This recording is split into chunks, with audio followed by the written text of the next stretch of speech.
Let's play Houston Rockets trade machine. 7 possible Houston Rockets trades coming up right here at Locked On Rockets.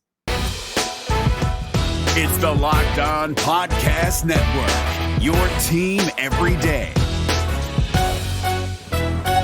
This is Mission Control, Houston. Ignition sequence start. With the second pick in the 2021 NBA Draft, the Houston Rockets select Jalen Green.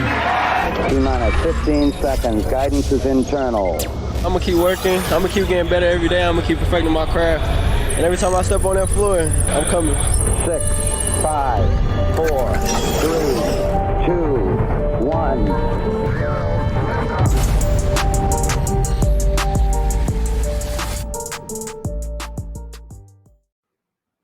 What's up, and welcome to another episode of Locked On Rockets, your daily podcast home for everything Houston Rockets basketball. As always, I'm your host, Jackson Gatlin, native Houstonian, and also host of Locked On NBA Mondays. Be sure to follow along on Twitter at JT Gatlin, and the show, of course, at Locked On Rockets. We sincerely thank you for making Locked On Rockets your first listen each and every day, free and available on all platforms: Apple, Spotify, Google, the brand new Odyssey app. Anywhere you listen to podcasts, you can find this show. Also, now on YouTube, search Locked On Rockets on YouTube. Like, comment, subscribe. Drop your trade ideas for the Houston Rockets in the YouTube comments and review these 7 trade options that we're going to go over here in just a moment. Also, going to tuck away a bit of news.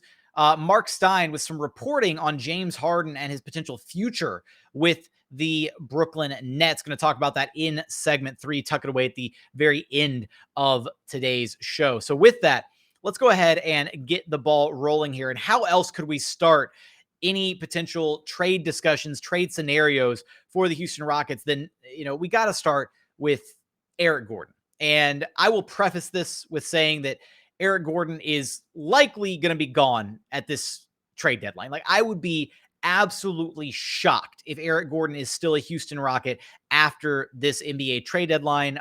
He has played a career year, shooting a career percentage from beyond the arc. He is having, one of the best years of his career as a professional. And any team that is vying for, playoff contention, championship contention would absolutely love to have Eric Gordon on their roster. And there's a bunch of teams out there that make sense as possible suitors. So many that I didn't even line all of them up as potential trades. I would have had like 13 trades to go through if I lined up every single one of them. So I lined up the ones that I think make the most sense. So we're going to dive into that right now. So let's go ahead and pull up our very first one here.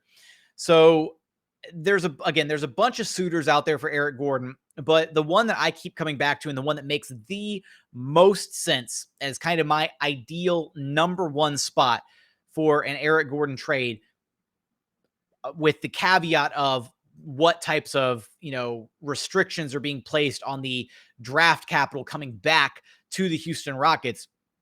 Our very first trade is Eric Gordon going out to the Cleveland Cavaliers and then coming back to the Rockets, Ricky Rubio and the Cavaliers 2022 first round draft pick. Now, on the surface, looks like a really great trade for all parties involved. Look, I mean, with the season-ending injuries to Sexton, to Rubio, like, the Cavs need support in their backcourt, right? They tried trading for Rajon Rondo, and that's a whole situation. So this Cavs team is legitimate this year, right? They are vying for a playoff spot. They look really good, and they are, well ahead of schedule, I think more so than anybody thought coming into the season. Even, my guys over at Locked On Cavs, they're like, yeah, we didn't think they were going to be this good coming into the season. So if they want to keep that ball rolling, if they want to have a legit shot to make some noise in the playoffs, why not move on from Ricky Rubio, right? Eric Gordon, Ricky Rubio, the salaries are almost nearly identical.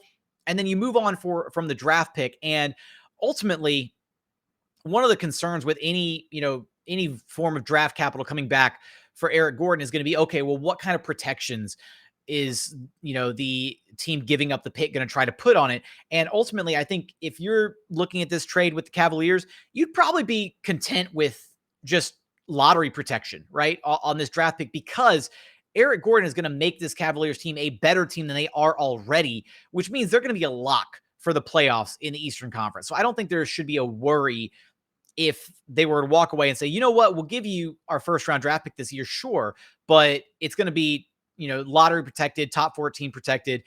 I think you walk away and you think, yeah, that's a great deal. That's totally feasible. It makes a lot of sense.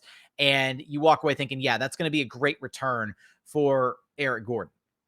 So with that, if at any point the protections get more aggressive than that, I think at that point you have to maybe pump the brakes a little bit. But I think, honestly, even going so far as saying no protections on a pick or maybe just top 10 protected, because the Cavs are a young team. Yeah, maybe they could slip in the standings a little bit. There's a bit of an understanding there.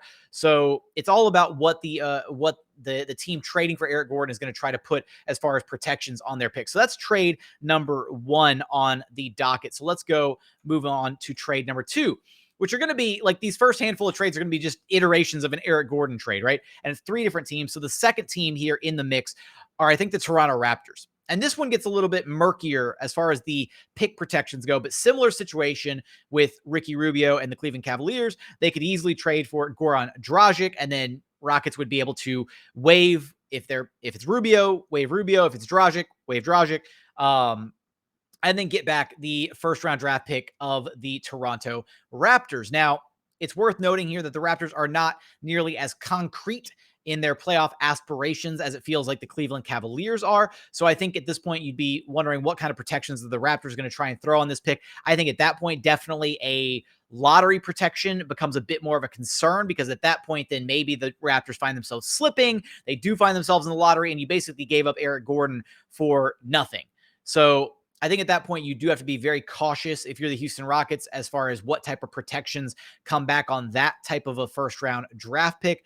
I'd be okay with risking somewhere around like top 10 protection, because then maybe if the Raptors do slip and they find themselves not in the playoff hunt, maybe you still come away with some good compensation if you're the Houston Rockets, a pick somewhere in that, 11, 12, 13 range. But again, any team that Eric Gordon goes to, he's going to make them a better overall team and therefore solidify their playoff chances. And I, for one, am really high on this Raptors team. They've had some big time struggles all season. They had OJ Anunoby missing significant time, Pascal Siakam missing significant time.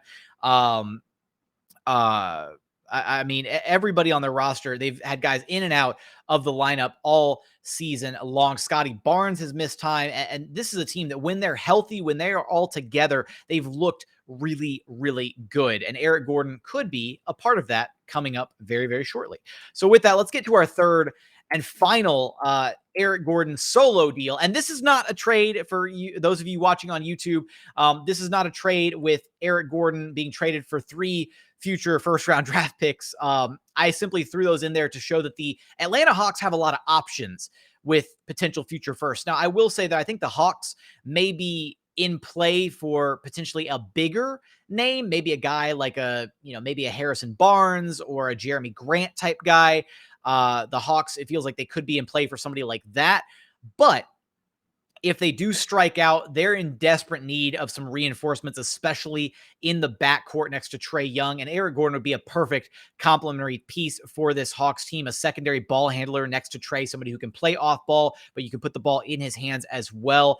And the salary, again, makes perfect sense here. You could easily trade Eric Gordon for Danilo Gallinari, and then one of any of these 3 first-round draft picks, one by way of Oklahoma City, one by way of the Charlotte Hornets, and then obviously the Atlanta Hawks have their own first-round draft pick in there as well. So any one of those 3 picks could come back to the Houston Rockets and you'd be content with a deal. Again, that's kind of what it feels like the valuation for Eric Gordon should be around this trade deadline, is 1 draft pick coming back and then no like long-term dead money, bad money.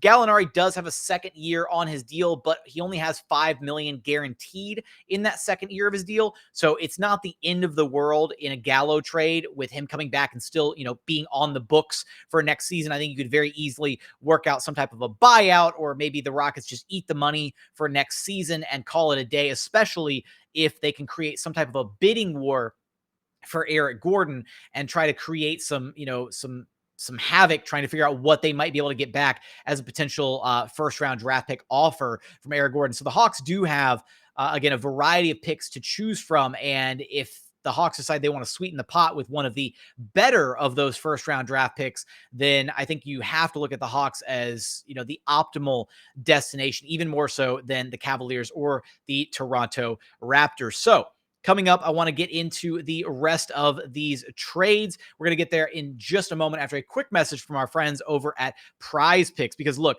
I've been talking about Prize Picks for a while now. Have you signed up yet? If you haven't, now is the perfect time. For a limited time, Prize Picks has an exclusive no-brainer of an offer for all of our listeners. Listeners get $50 for free if a player in your very first Prize Picks entry scores a single point, but you have to use promo code NBA when you sign up. Prize Picks has the best NBA DFS prop game on the market. Prize Picks offers more NBA props than any other DFS prop operator, and offers all the superstar players as well as bench players, only recording a handful of minutes each and every game. Look, it's so incredibly easy with Prize Picks. You pick 2 to 5 players and an over-under on their projections, and you can win up to 10 times back on any entry, and it's just you versus the projected number. So go to prizepicks.com today, or go to your app store and download the app. All of the listeners that go download today and use promo code NBA will get $50 free if your first Prize Picks entry scores just a single point. Again, that's right. They score a single point, you get $50 free. So go check out Prize Picks. Check them out. You're going to love them. Prize Picks is daily fantasy made easy. And continuing on here at Locked On Rockets, your daily podcast home for everything Houston Rockets basketball. As always, thank you for making Locked On Rockets your first listen each and every day. For your next listen, go check out the Locked On Now podcast. Nightly recaps of every NBA game with analysis from our local experts. Listen to Locked On Now, Apple, Spotify, Google, wherever you listen to your podcast, you can check it out. Also, check out the Locked On NBA YouTube channel. It's there. Wherever you watch this podcast or listen to this podcast, you can check out the Locked On Now podcast. Now, let's continue on here with our routing of the NBA trade machine in regards to the Houston Rockets. And this next one is a trade that's been staring me in the face for a while now. And yeah, we're going to dabble in some Christian Wood trade talk. So let's go ahead and pull this up. So first team that I look at for a Christian Wood trade is the Charlotte Hornets. It's like a match made in heaven. The Hornets are a complete run and gun team. They want to outscore their opponent by 1,000,000. Defense is kind of optional for the Charlotte Hornets, and Christian Wood would fit in just beautifully in their system. He at the 5 spot with LaMelo Ball creating for him. I mean, it would be a dream come true situation for him. He would put up absurd numbers over there. And ultimately, as far as a trade package back for the Houston Rockets, I think this is one, potential ideal return in what you'd be looking for, getting back for Christian Wood. Basically, I think you're looking at like the absolute floor for Christian Wood is probably a first round draft pick. Like that is the absolute minimum of what you'd want to get and walk away with in a Christian Wood deal. Ideally, I think you want to walk away with either like 2 firsts or a first and like a young prospect, somebody you maybe take a flyer on, that kind of thing. And I think in this trade scenario with the Charlotte Hornets, you got Christian Wood and Armani Brooks going out to the Charlotte Hornets, and you're taking back Mason Plumlee, PJ Washington, and the Hornets 2023 first round draft pick. Now, again, just like with the Eric Gordon trade scenarios, it kind of depends on what level of protections the Hornets would want to throw on said draft pick. That's always something that makes these trade, possibilities so convoluted is, okay, what level of protections are you walking away with?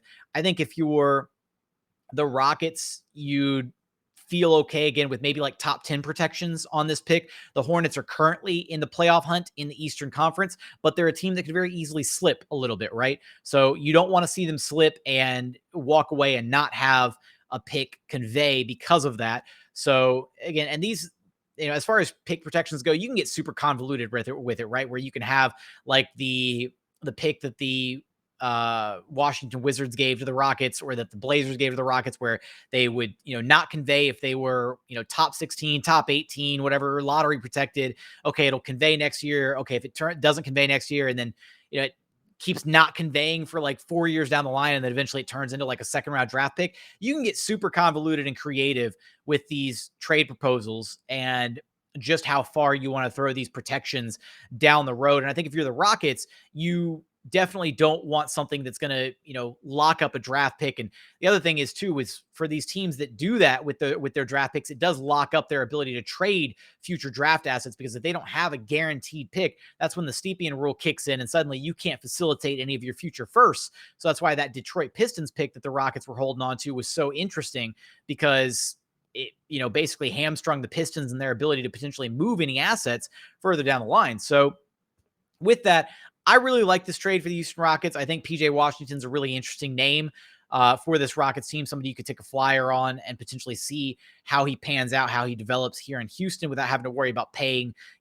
big money to somebody down the line. Mason Plumlee, he's a serviceable big, somebody that maybe you want to hold on to in lieu of Daniel Tice if you find there's another suitor for him at the deadline, that kind of situation. And then again, you're coming away with the draft capital. It does suck to see Armani Brooks potentially go in this deal, but in any potential deal where the Rockets bring back more than one name, anything more than just a 1-for-1 trade, I feel like Armani Brooks is the guy on this roster that basically becomes the fall guy, because the Rockets are capped out with a full-blown 15-man roster, and they don't really have another guy that they would, conceivably cut or waive. Maybe you talk about like a buyout with DJ Augustine if there's a team that he's interested in going to, and you save, the need for moving Armani Brooks is just an ancillary piece in a potential deal when it comes to, again, Christian Wood or Eric Gordon or any other type of transaction that happens. But with that, let's move to our next deal here. And it's another Christian Wood deal. And this one I thought was really interesting.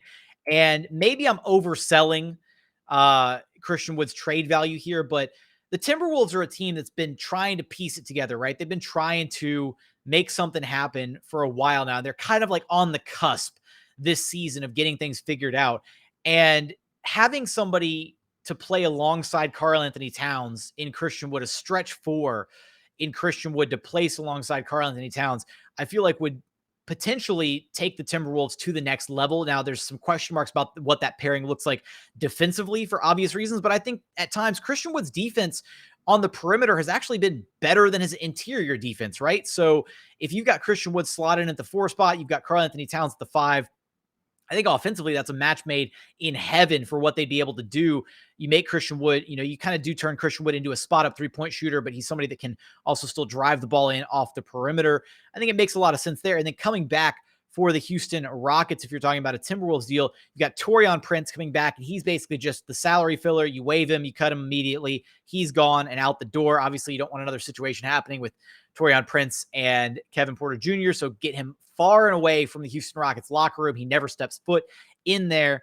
Jade McDaniels is a really interesting name. I think he's, another interesting young prospect that the Rockets could potentially take a look at, somebody that you're kind of taking a flyer on a little bit. He gives the Rockets a little bit of size potentially on the wing, on the interior, athleticism. Maybe he pans out, maybe he doesn't. But the interesting thing here would be, would the Timberwolves feel comfortable giving up 2 first-round draft picks for Christian Wood, right? Do they feel like they can make a bigger splash somewhere else? Do they want to go all in with this core of Cat, Ant, D'Angelo Russell? And then if you feel like you add Christian Wood to that mix, does it feel like they're going to be able to make a significant enough push? He kind of matches the age ranges of that group of guys. So I just kind of, brainstormed this up. I thought it was really interesting idea, to throw it out there as for a potential destination for Christian Wood, something that isn't, hasn't been mentioned in the cards quite just yet. The one that people keep coming back to that keeps being brought up is Christian Wood of the Warriors. And that one doesn't make any sense to me because frankly, I don't think Christian Wood improves the Warriors all that much, right? They've got everything locked into place where they need it right now. And, Christian Wood, Kevon Looney is what they need at the 5 spot for the Warriors. And people have thrown out Wiseman or Kuminga or Wiseman and Kuminga in certain packages for Christian Wood. And I think the Warriors, I would take that trade in a heartbeat for Christian Wood. I think the Warriors would be insane to offer that package for Christian Wood. So I didn't even entertain that. I haven't even drafted that up as a potential possibility for a Christian Wood destination in today's show, just because to me, it doesn't make any sense for the Warriors. And, you're adding a bit more firepower with Christian Wood, but ultimately, they've got what they need with Kevon Looney at that 5 spot for their team. Also, Draymond Green playing small ball 5 at times for them.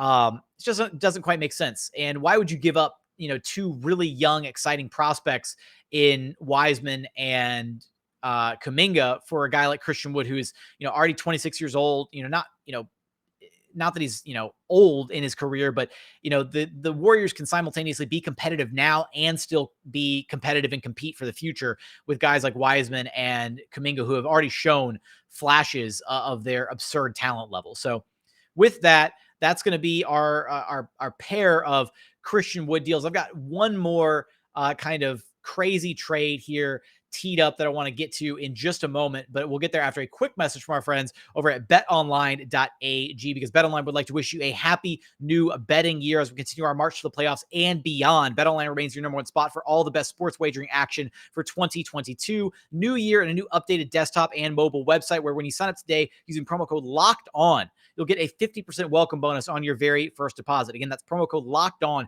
for a 50% welcome bonus. From football, basketball, hockey, boxing, UFC, even your favorite Vegas casino games. Don't wait to take advantage of all the amazing offers available for 2022. BetOnline is the fastest and easiest way to wager on all your favorite sports. BetOnline, where the game starts.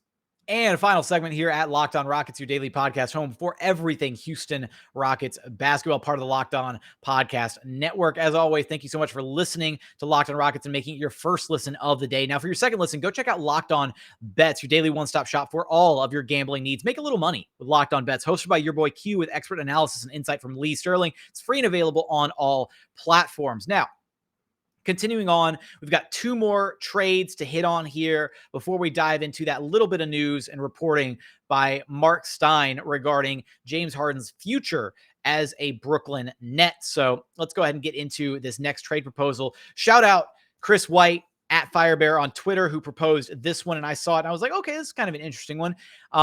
Based on, the fact that the Cleveland Cavaliers may not be interested in bringing in Eric Gordon, which I don't know why you wouldn't be at this point if you're vying for a playoff spot, but maybe they want a little bit of a younger return for, this type of a package. And maybe you involve the Lakers and get a 3-team deal going in here. So very similar to the first trade option that we brought up in our show today. Ricky Rubio and the Cavaliers 2022 first-round draft pick come to Houston. The Cavaliers receive Kendrick Nunn and Talen Horton-Tucker from the Lakers, and then Eric Gordon goes to Lakerland to be rejoined with Russell Westbrook and to hopefully salvage, what is currently kind of a dumpster fire over there with the LA Lakers. But this is, an interesting trade possibility because it really opens things up for the LA Lakers. Eric Gordon, again, would be an absolute boon for any playoff team to be able to secure. And if the Cavaliers, for whatever reason, don't want, Eric Gordon's services for themselves, then maybe you facilitate a 3-team deal of this type, and you still get, you still basically get the Cavaliers package back. You get the draft asset, but instead you send Eric Gordon to a 3rd team. So I really like this trade. Again, maybe it works for the Cavs because they get a little bit younger, some younger high upside talent in Horton Tucker and Kendrick Nunn. But again, I think they'd be crazy to pass up Eric Gordon and move him on, I should say, to a 3rd team, especially a team like the Lakers, who obviously they're going to be vying for a championship themselves. So with that, those are kind of the level-headed, reasonable trades. And I figured I would throw in one absolutely wild trade that I do not think is rooted in reality. Well, it's a little bit rooted in reality based on reporting and whatnot of what we've heard from the Sacramento Kings and the fact that they may be willing to and interested in taking back the salary of one Tobias Harris in a potential Ben Simmons acquisition. So with that, I have drafted up a gigantic deal, 3-team trade between the Rockets, Kings, and 76ers.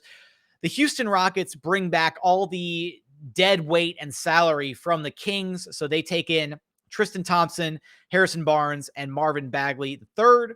The Kings walk away with Tobias Harris, Ben Simmons, Shake Milton, and Armani Brooks.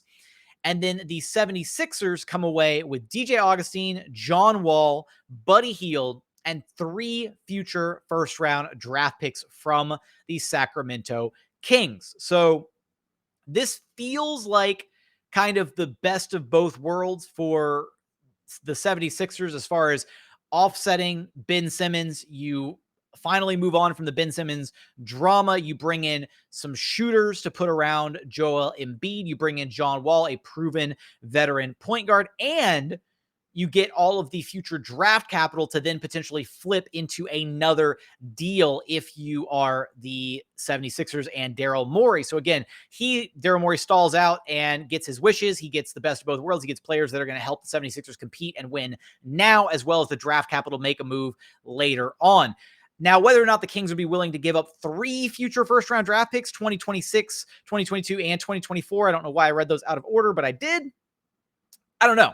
Maybe they're only willing to give up 2 future I don't know. But the Kings are, the Kings are the Kings, and they're like desperate to make a splash and like have a franchise guy and like make it back to the playoffs. And this is the type of move that would be absolutely like, it would raise their floor. It would have them in the playoffs in the Western Conference. The fit with Ben Simmons and like De'Aaron Fox is a little questionable. But you're bringing in Tobias Harris and Ben Simmons. That absolutely raises your floor. You've got some shooting with Shake Milton and Armani Brooks to put around those guys.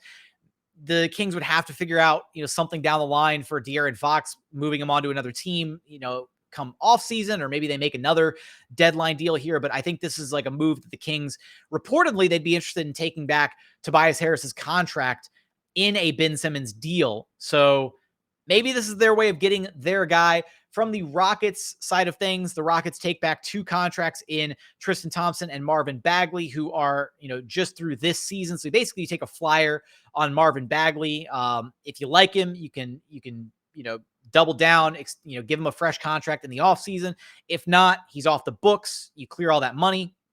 Harrison Barnes is a guy that's on a pretty movable type of contract, very similar to around like the Eric Gordon level of money, and he'll be an expiring contract next season. So basically, you're offsetting John Wall, DJ Augustine. You're moving on from those guys. You're not getting back any draft capital, and maybe you could finesse a second or what have you. But honestly, if I'm the Houston Rockets, I'm really happy with this deal because you move on from John Wall, you end that saga. You take a flyer on Marvin Bagley. Harrison Barnes is a serviceable player who you can slot in, alongside Alperen Şengün, Christian Wood, somebody you put in at that 4 spot next to them, potentially gives you some shooting, some, a veteran presence out there on the floor. I think this is a win for the Houston Rockets. Again, my only hang up is whether or not the Kings would be willing to give up this much for Ben Simmons and to, again, be tied in to Tobias Harris for the long term. But this is a Kings team that is desperate to do something, anything, right? Here in the not so distant future. So maybe this is a move that they're willing to make. But with that, that is the final trade. I figured I'd go a little chaotic on that final trade, just have a little fun with it. See what a John Wall deal potentially would look like. But where I do want to go is I do want to talk about this reporting by Mark Stein talking about James Harden, and basically in his piece today for his Substack, Mark Stein was talking about basically, as quoted, saying, "It must be noted that there is enough noise circulating league-wide about Harden's reported openness to relocation this summer." Again, per Mark Stein on his Substack little article thingy. I think this is big for the Houston Rockets because obviously, if the Nets come, this is something that we've circled around and we've talked about before, but if the Nets come up short twice, right? They came up short last season. Obviously, there's so many factors at play here, right? It's not just cut and dry. It's not, James Harden couldn't win with, Kevin Durant as his team. No, they've dealt with injuries. They dealt with an inconsistency with their roster. They're dealing with part-time Kyrie Irving now. Like it has not been an ideal circumstance whatsoever for James Harden and the Brooklyn Nets. So at that point, though, if you're James Harden and if he's heavily considering relocating, moving to another team this offseason, maybe it's just posturing. Maybe he's just trying to secure the bag and he's going to opt out and he wants to get, that fat deal from the Brooklyn Nets and he'll retire in that. And this is all for naught, right? But where there's smoke, there's potentially fire. And if enough executives league-wide think that Harden may be on the move this offseason, that could be huge for the Houston Rockets. And it circles back to making Rafael Stone look like an absolute genius for taking back all of the future draft assets of the Brooklyn Nets, right? Because this is exactly the situation that you would have hoped for, is that the Nets come up short. again, if you were in the camp of, I hope James Harden wins a championship, great. Pat you on the back. I wasn't actively rooting for James Harden to win a championship. It was, if it happens, cool. I'm down with it. But at the same time, my interests are always in the best interest of the Houston Rockets. And the best case scenario for the Houston Rockets is the Nets fall apart and don't succeed at anything, right? Because then they become a dumpster fire, and those picks are suddenly incredibly valuable down the line. The picks and the pick swaps for like the next 6 to 7 years, controlling the Brooklyn Nets' future draft capital. That is huge. So if James Harden does indeed walk this offseason, which, hey, I would keep my eyes on the Philadelphia 76ers, right? Depending on what they do and what they, whether they come to a solution with the Ben Simmons saga and situation moving on from it at this deadline, or whether or not they have to revisit it this upcoming offseason. If James Harden is looking to move on from the Brooklyn Nets, I would absolutely keep an eye on Daryl Morey and the Philadelphia 76ers as a team that is going to try to lure him there to pair him with Joel Embiid, just like Morey already tried to do, right? So if James Harden gets those wandering eyes, I would look for the 76ers to be a serious player in that regard. And again, this means great things for the Houston Rockets moving forward and having control of the Brooklyn Nets draft picks down the line. So with that, that's going to do it for today's episode. Did you enjoy the trades? Which one was your favorite? Which one do you think is the most likely? Drop your trade scenarios and ideas in the comments. Let us know on the YouTube channel. Drop them in the comments there.